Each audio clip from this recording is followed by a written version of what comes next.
Bien, bonjour à tous et bienvenue sur Pixel et Vecteur. Aujourd'hui, je vais vous parler d'une petite astuce en rapport avec InDesign.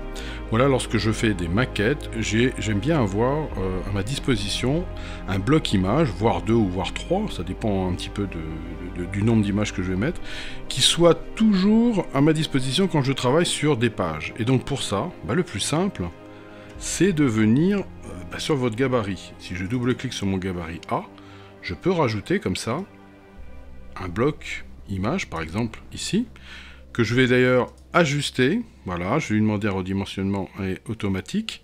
Voilà. Et éventuellement, je pourrais aussi lui ajouter un style d'objet s'il y en avait vraiment besoin.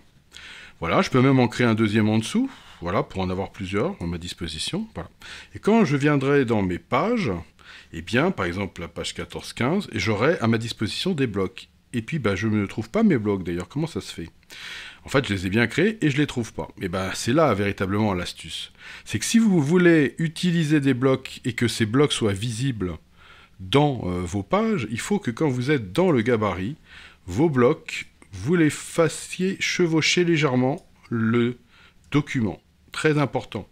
Voilà, là, à partir de ce moment-là, les blocs communiquent avec le document. Et si je reviens sur ma page 14-15, vous allez voir que mes blocs apparaissent ici. Parfait.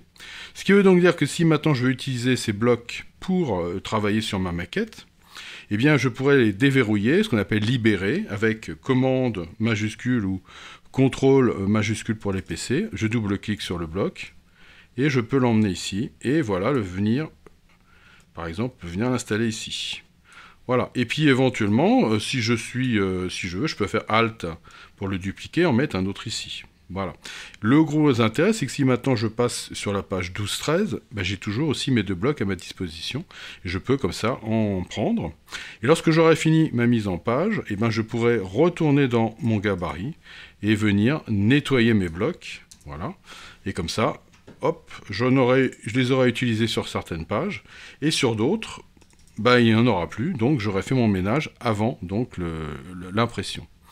Voilà, donc vous voyez, c'est une astuce qui vaut ce qu'elle vaut, c'est quelque chose que j'avais remarqué en regardant certains maquettistes travailler.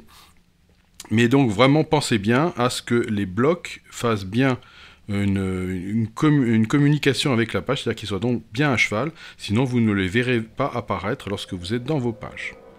Voilà, j'espère que cette petite astuce peut vous servir dans vos maquettes. Et je vous dis à bientôt pour de nouvelles aventures, dans 2-3 jours. Au revoir.